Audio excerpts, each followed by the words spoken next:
제4과 전진하는 개혁과 배신의 음모라는 제목으로 각 시대의 대쟁투 제12장부터 15장에 있는 내용을 살펴보겠습니다.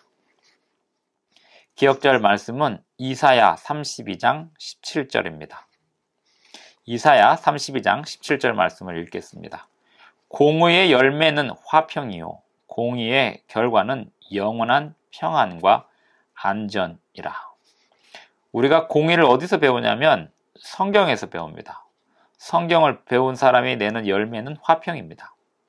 성경에서 배워서 그 말씀에 순종한 결과는 평안과 안전을 얻는 것입니다. 중세시대에 성경이 어떤 역할을 했는지 이번 과에서 살펴보겠습니다. 다음 글을 읽고 중세 암흑시대의 종교개혁에서 중요한 것이 무엇이었을지 생각해 봅니다. 대쟁투 214쪽에 있는 글을 읽겠습니다. 그런데 루터의 독일어 성경이 비텐베르크에서 발견되던 바로 그때 프랑스어 신약 성경도 모에서 출판되었다. 그 감독은 노력과 비용을 아끼지 않고 자기의 교구 안에 그 성경을 보급시켰으므로 드디어 모의 농부들까지도 성경을 가지게 되었다. 각 시대의 대쟁투는 역사 속에서 성경이 얼마나 중요한 역할을 하고 있는지 끊임없이 강조하고 있습니다. 성경이 백성들에게, 사람들에게, 일반인들에게 보급됨으로 종교개혁에서 큰 역할을 했고 사람들을 계몽시키게 되었다는 것입니다. 칼뱅에 대한 질문을 하고 그 내용을 읽어보겠습니다. 칼뱅은 처음에 개혁파를 좋아하지 않았습니다. 여기서 개혁파란 카톨릭과 반대되는 성경을 중심으로 따르는 사람들을 개혁파라고 하는데 칼뱅은 개혁파에 가담한 사촌 한 사람을 못마땅하게 여겼었습니다. 칼뱅은 카톨릭이었기 때문에요. 그런데 그 사촌이 했던 다음의 말과 관련해서 칼뱅은 어떤 고민에 빠지게 됩니다. 어떤 결론에 이르게 되었을까요? 그 사촌이 이런 말을 합니다. 이 세상에는 두 가지 종교밖에 없습니다. 그 중에 한 가지 종교는 사람이 고안해낸 것으로서 그것은 의식과 선한 행실을 통해 사람이 자기의 힘으로 구원을 얻는다는 것입니다. 또 다른 종교는 성경에 밝히 계시된 것인데 그것은 하나님께서 사람에게 값없이 주시는 은혜를 통하여서만이 주어지는 구원을 바라보도록 사람에게 가르치고 있다는 것입니다. 이 세상에 종교는 두 가지밖에 없다라고 이렇게 설명을 했습니다. 하나는 사람이 고안해낸 것이고 하나는 성경이 밝히 계시한 바. 칼뱅의 사촌 한 사람이 이런 말을 했는데 칼뱅이 그 말에 고민에 빠지게 되었습니다. 그리고 그는 결국 개혁파에 가담하게 되고 성경 말씀에 순종하여 살다 보니 카톨릭에서 나오게 되었습니다. 카톨릭은 성경보다 사람이 만들어낸 종교와 사람이 만들어낸 전통이 그리고 사람이 만들어낸 종교가 더 우선이라고 가르치는 교단입니다. 지금도 여전히 카톨릭은 성경의 권위보다 교회의 권위가 더 위에 있습니다. 3번, 학문을 좋아하고 교양 있는 사람이 프로테스탄트주의, 프로테스탄트란 저항하다. 우리말로 개신입니다. 개신교를 박멸하는데 전력을 기울이게 되는데 어떤 사람의 이야기인지 보겠습니다. 프란시스 1세. 프란시스 1세는 16세기 초엽에 일어난 문예부흥 운동의 지도자로서의 영예를 가지고 있었다. 그는 학자들을 각 나라에서 자기의 궁전으로 모으기를 좋아하였다. 그가 종교개혁파에 어느 정도 신앙의 자유를 허용한 것은 그가 학문을 사랑하고 승려들의 무지와 미신을 경멸히 여긴 것이 그 동기의 일부가 되었음을 부인하지 못할 것이다. 그러나 학문을 숭상하던 그 사람도 일단 이단 박멸의 열정에 사로잡히자 드디어 프랑스 전국에 출판을 금지하는 칙령을 내렸다. 프란시스 1세는 지적 교양이 종교적 편견과 핍박을 방어해주는 보호의 수단이 안 된다는 사실을 입증해주는 많은 신뢰 중에 하나를 보여준다. 프란시스 1세는 학문을 좋아하고 책을 좋아하고 학자들을 좋아하는 사람이었지만 그가 개신교를 박멸하는 열정에 사로잡히게 되자 출판을 아예 금지하는 칙령을 내리기까지 무모한 사람이 되었다는 것입니다. 지적 교양은 종교적 편견과 핍박을 방어해주는 수단이 되지 않더라는 것입니다. 결국 이 종교 개혁은 성경을 통해서 일어난 거고 개혁을 반대하는 사람들은 출판을 싫어했습니다. 성경책이 보급되는 걸 싫어했습니다. 오늘날 하나님의 말씀에 순종하는 사람들은 성경책을 읽는 것을 싫어하거나 게을리하거나 이든지 성경책을 열심히 읽고 그 말씀에 순종하든지 둘 중에 하나입니다. 예나 지금이나 하나님의 말씀에 순종하거나 또는 하나님 말씀에 불순종하거나 불순종하다는 또 다른 뜻은 거기에 관심을 두지 않거나 이 모든 것을 포함하고 있습니다. 이 세상의 종교는 딱 두 개예요. 성경을 따르거나 아니면 사람의 전통을 따르거나 사람 눈치를 보고 사람이 만들어 놓은 전통을 따르고 그런 사람은 성경을 따르는 하나님의 백성이 될 수가 없습니다. 하나님 백성은 성경 말씀에 순종하기 때문에 이 세상에서 어떤 색깔을 띠지 않습니다. 이 세상에서 어떤 파벌을 형성하지 않습니다. 이 세상에서 어떤 파당에 가입하지 않습니다. 하나님의 말씀에 순종하는 사람은 온 우주를 창조하시고 온 인류를 창조하신 하나님 말씀에 순종하는 사람들은 성경책의 근거에서 살아갑니다. 4번, 프랑스가 개혁자들을 완전히 박해하기로 한 그날 이후 어떤 결과가 나오게 되었을까요? 프랑스는 개혁자들을 완전히 박해하게 되는데 그 결과가 이런 거예요. 프랑스에서 거절한 평화의 복음은 분명히 뿌리까지 뽑혔지만은 그 결과는 또한 무서운 것이 될 것이었다. 프랑스는 하늘로부터 온 선물을 거절함으로 무정부 상태와 멸망의 씨를 뿌렸고 그 필연적인 결과로 혁명과 공포 시대를 거두었다. 프랑스 혁명이 오늘날 사람들이 그 혁명을 통해서 왕정이 깨지고 민주화가 이루어졌다라고 생각을 하지만 사실은 프랑스 혁명은 폭력으로 얼룩진 혁명이었습니다. 오늘 단두대를 운영했던 사람이 얼마 안가 본인이 그 단두대에 사라지는 폭력으로 얼룩진 공포 시대를 거두게 되는데 성경 말씀에 대한 권위를 완전히 뽑아버렸습니다. 개신교들의 활동을 완전히 박멸했습니다. 그것을 박멸한 주체는 로마 교황권이었고요. 성경책을 완전히 제거하게 되면 사람들이 얼마나 폭력적이 되고 무질서하게 되는지를 보여준 게 프랑스 혁명 시대의 이 사람들의 폭력적인 모습이었습니다. 5번, 로마교는 개혁사업을 진멸시키기 위해서 어떤 세력을 구축을 합니다. 어떤 세력을 구축을 했냐면 읽어보겠습니다. 로마교는 개혁사업을 진멸시키기 위해서 새 세력들을 구축하였다. 이때에 법왕교의 투사들 가운데 가장 잔인하고 무법하고 강력한 제수이트 당이 조직되었다. 오늘날 말로 하면 예수회입니다.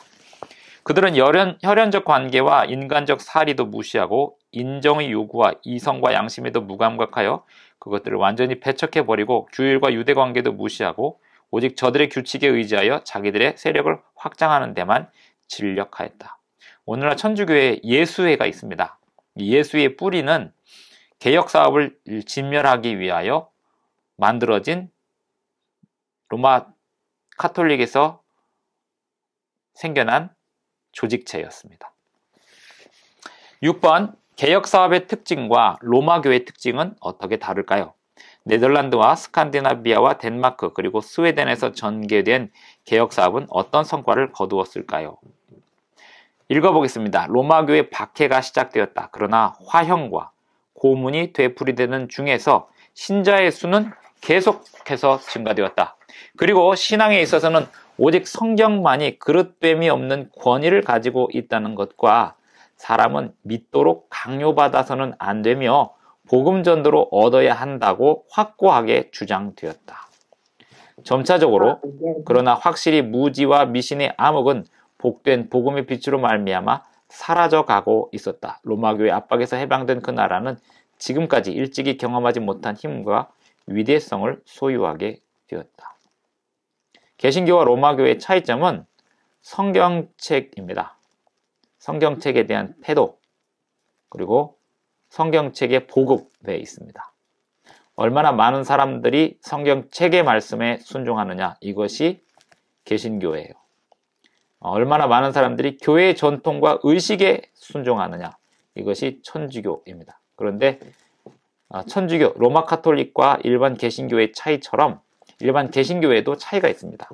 성경 말씀에 순종하는 개신교가 있고 로마 카톨릭에서 만든 또는 사람이 만든 전통에 순종하는 교회가 있습니다. 마지막 때는 가인과 아벨처럼 인간이 만들어낸 의식과 인간이 만들어낸 제도를 따라서 제사, 예배하는 사람들과 성경 말씀에 따라서 하나님의 명령에 따라서 순종하여 예배하는 사람들로 나뉠 것입니다.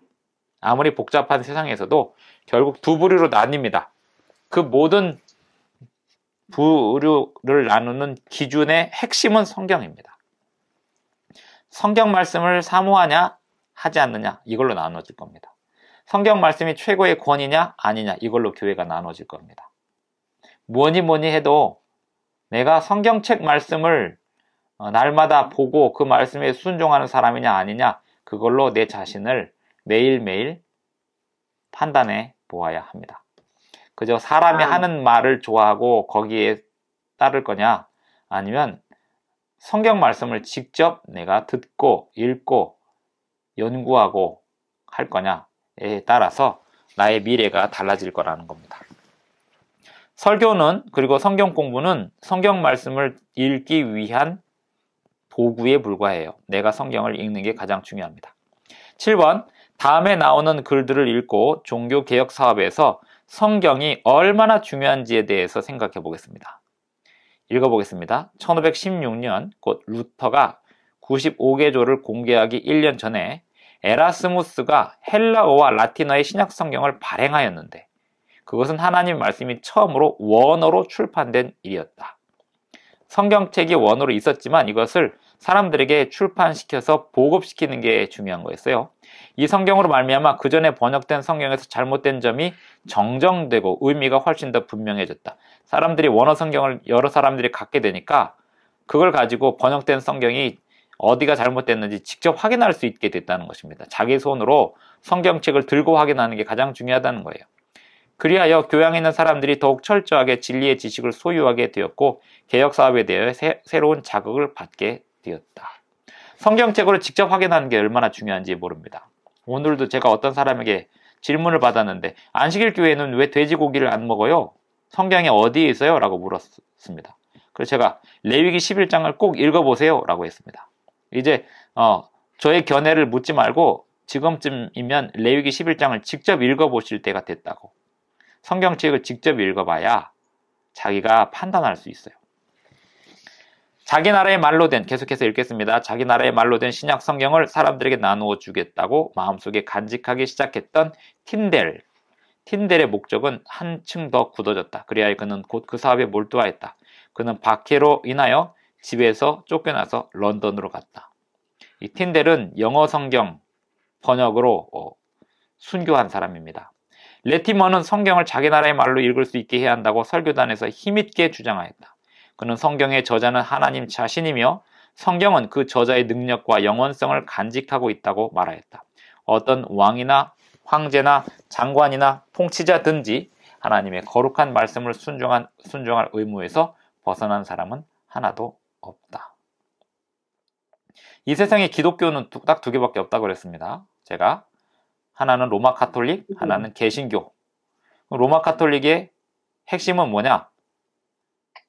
사람의 의식과 전통이 핵심이에요. 교회의 전통이 핵심이에요. 이건 제가 로마 카톨릭을 비하하려고 하는 말이 아니고 신부님에게 직접 물어보세요. 천주교, 오늘날 천주교의 핵심은, 천주교의 권위의 최고 권위는 교회의 결정이에요. 교황청에서 하는 결정이 성경책보다 우선해요. 그래서 안식일이 어느 날이냐고 물어보면 일반 개신교 목사들은 일요일이라고 얘기하는데 신부님들은 토요일이라고 얘기합니다. 그럼 왜 천주교는 일요일날 예배 드리냐? 그건 교회가 바꿨기 때문이라고 얘기합니다. 신부님들이 그렇게 공부를 제대로 하신 분들은 그렇게 얘기를 해요. 불교 스님들은, 공부 많이 하신 분들은 부처님에 대해서 뭐라고 얘기하는지 아세요? 불교는 부처님을 믿는 종교가 아니라고 해요. 불교는 신을 믿는 종교가 아니에요. 불교는 자기가 도를 닦는 종교, 도를 닦는 그런 가르침일 뿐 어떤 신을 믿는 종교가 아니에요. 가톨릭은 성경을 최고의 권위로 세우는 종교가 아닙니다. 가톨릭은 교회의 전통과 권위가 성경의 권위보다 위에 있는 겁니다. 그리고 개신교는 성경의 권위가 최고 위에 있는 거고요. 그렇다면 성경에 의하면 안식일은 제7일이에요.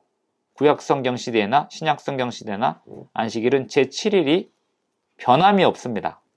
그런데 일요일에 예배를 드리는 개신교는 성경의 권위를 최고의 권위로 받아들인다고 하면서 옛날부터 내려온 교회의 전통을 따르고 있는 것에 불과합니다.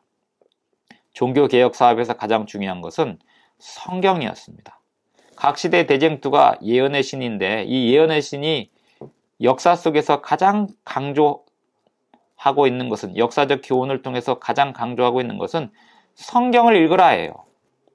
성경을 읽지 않는 사람, 성경에 따르지 않는 사람은 어떤 신앙 행위를 해도 그 신앙 행위는 자신의 만족일 뿐, 또는 다른 사람들과의 관계일 뿐 하나님 말씀에 순종하는 게 아닙니다. 내가 직접 성경 말씀을 읽고 깨닫고 그 말씀에 순종하는 사람이 진짜 하나님의 백성이라고 할 수 있습니다. 8번. 웨슬리의 사역은 개혁사업에 어떤 기여를 했는지 정리해 보겠습니다. 웨슬리와 그의 동료들은 참된 종교는 마음의 뿌리를 받고 있다는 것과 하나님의 율법은 말과 행동에는 물론이요 생각에까지 미친다는 것을 깨닫게 되었다. 네, 웨슬리와 그의 동료들은 개혁사업에서 하나님의 율법이 말과 행동에 그리고 생각에 미친다는 것을 깨닫게 된 것입니다. 역시 이 하나님의 율법은 성경에서 나온 것이고 그 성경 말씀에 순종하는 태도가 개혁사업에서 중요하다는 것을 웨슬리와 그 일행이 사람들에게 가르치게 된 것입니다. 로마교가 성경을 억압함으로 어떤 역사적인 일들이 벌어지게 되었을까요? 지금 각시대 대쟁투 제4과 12장부터 15장까지 4장에 걸쳐서 성경이 중요하다는 얘기를 계속하고 있습니다. 성경을 억압한 로마교는 그 결과로 어떤 역사적인 일들을 벌이게 되었을까요? 여러 세기 동안 프랑스에서 계속해온 성경에 대한 투쟁은 프랑스 혁명으로 그 절정을 이루었다. 그처럼 무서운 혁명이 일어난 것은 로마교가 성경을 억압함으로 초래된 당연한 결과에 불과했다. 프랑스 혁명의 결과로 태어난 게 공산주의입니다. 프랑스 혁명은 민주주의를 해동시킨 게 아니에요. 프랑스 혁명의 최종 결과는 공산주의예요. 결국 신이 없고 성경을 폐기하고 인간의 이성이 중요하다라고 가르쳤던 프랑스 혁명의 결과는 인간의 이성을 철저히 신격화하면서 종교와 신앙을 배격하는 공산주의가 된 거예요. 우주의 창조주에 대하여 공공연하게 반역의 손을 든 국가로서 믿을 만한 기록을 남긴 나라는 세계에서 오직 프랑스뿐이다. 영국, 독일, 스페인, 그 밖에 다른 나라에서도 하나님을 모독하는 자들과 무신론을 주장하는 자들이 계속해서 많이 존재해 왔고 지금도 여전히 존재하고 있다. 그러나 프랑스는 의회의 결의로서 무신론을 선언했고 수도의 모든 인구와 그 밖의 모든 곳에서 무수한 사람들이 남녀를 막론하고 그 결의를 수락하고 기쁨으로 노래하며 춤을 춘 유일의 국가로서 세계 역사상 그 유례를 찾아볼 수 없다. 미국에 있는 자유의 여신상, 프랑스 혁명 때의 신이었어요. 여신, 인간의 이성을 신으로 섬기는, 인간의 이성을 신으로 섬기는 그 태도는 성경을 버리라는 겁니다. 신을 버리라는 겁니다. 그게 기본이었어요. 그렇게 한 결과 폭력과 무질서가 난무하는 질서체계가 나오는 거예요. 프랑스 혁명의 불행한 역사들의 근본적인 원인과 결과들은 어떻게 나타났을까요? 로마교가 하나님의 품성을 그릇되게 나타내고 그분의 율법을 왜곡시켜 버렸으므로 이제 사람들은 성경과 성경의 저자를 동시에 거절하였다. 그들은 그들의 교리가 성경이 인정하는 것이라고 주장하면서 거기에 맹종하기를 요구했다. 아이러니하게도 기독교라고 하면서 하나님을 믿는다라고 하면서 성경의 가르침과 다른 가르침으로 사람들에게 폭력을 행사한 로마교회의 시대가 중세 암흑 시대였습니다. 그들은 백성들이 성경을 읽는 것을 반대했습니다. 백성들이 성경을 보지 못하게 했습니다. 그렇게 한 결과 사람들이 하나님을 포기하고 버리게 되었던 것입니다. 하나님의 율법의 제재를 무시해버릴 때 인간의 법률은 인간의 정욕이라는 강력한 물결을 제어할 수 없다는 것이 명백히 입증되었다.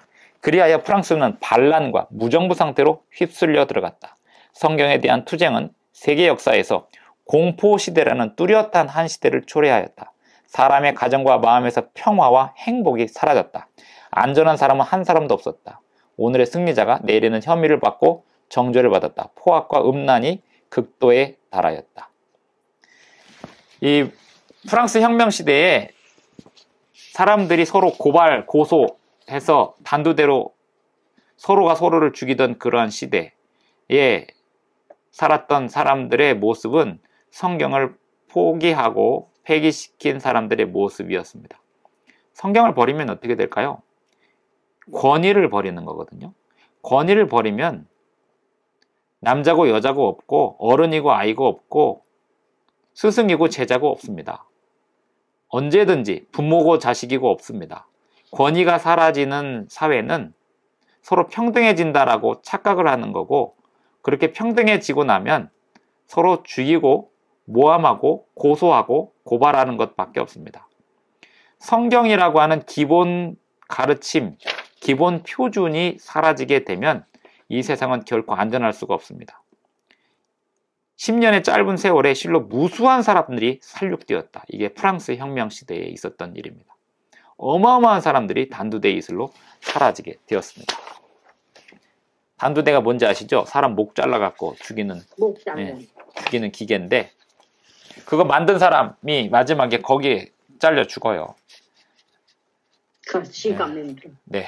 자기가 개발한 사람이 거기에 죽습니다. 이 세상에 가장 위험한 것은 사람들이 성경을 보지 않는 거예요. 성경 말씀에 순종하지 않는 겁니다. 성경 말씀에 순종하면 그 열매는 화평입니다. 그 결과는 평안이고 안전입니다. 예수님의 제자들이 그리고 사도 바울이 성경 말씀을 가르치는 것 때문에 사람들에게 모함을 받고 그 성을 요란하게 한다고 욕을 먹고 비난을 받고 핍박을 받았지만 예수님의 제자들을 순종하여 말씀에 따른 사람들은 점잖은 사람이 되었고 화평케 하는 사람이 되었고 안전한 사람이 되었습니다. 정직한 사람들이 되었고요. 그래서 성경 말씀에 대한 태도가 내가 어떤지 그게 가장 중요합니다. 네, 오늘은 여기까지 하겠습니다. 지금 각시대쟁투 12장부터 15장까지에 있는 내용을 요약해서 봤는데요. 지난 시간에도 마찬가지였지만 역시 각시대쟁투 상권은 끊임없이 성경책을 기준으로 하고 있습니다. 이건 굉장히 중요한 거예요. 우리는 우리의 기분이 우리의 삶의 기준이 되어서는 안 됩니다. 우리가 아는 사람이 무슨 말을 했다고 우리의 고향 사람이 우리의 삶의 기준이 되어서는 안 됩니다. 우리의 어떤 색깔이 우리의 기준이 되어서는 안 됩니다. 우리는 온 우주를 창조하시고 인류를 창조하신 모든 인류를 사랑하시고 이끄시고자 하시는 하나님의 말씀에 순종하는 사람들이 되어야 하고, 그 말씀에 순종하는 사람들로서 어떤 사람이든지 화평케 할 수 있는 대상이 되도록 우리는 기도해야 되고, 원수라 할지라도 그에게 성경을 전할 수 있는 마음이 있어야 되는 사람들입니다. 그러므로 우리는 이 성경을 가진 사람으로서, 성경에 따르는 사람들로서 어떤 파에도, 어떤 파당에도, 어떤 당에도 우리의 몸과 마음을 두지 않습니다. 우리는 오직 하나님의 자녀들로서 이 세상에서는 이방인처럼, 나그네처럼 살아가는 사람들입니다.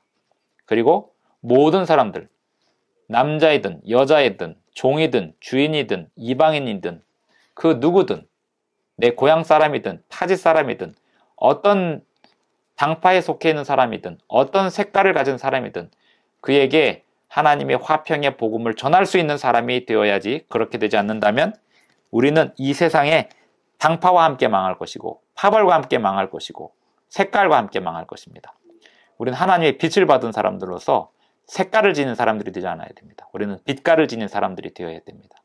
언제나 우리 자신을 성경에 기준하여 스스로를 되돌아보고, 성경이라는 울타리 안에서 머물고, 성경이라는 무기로 사람들에게 화평을 전하는 사람들이 되어야 하겠습니다. 기도하시겠습니다. 하늘에 계신 우리 아버지, 오늘 우리에게 성경을 주셔서 감사합니다. 우리 많은 사람들에게 주신 그 성경, 사람들에게 주신 그 말씀을 우리 각자가 잘 읽고 순종하겠사오니 인도해 주시옵소서. 예수님의 이름으로 기도합니다.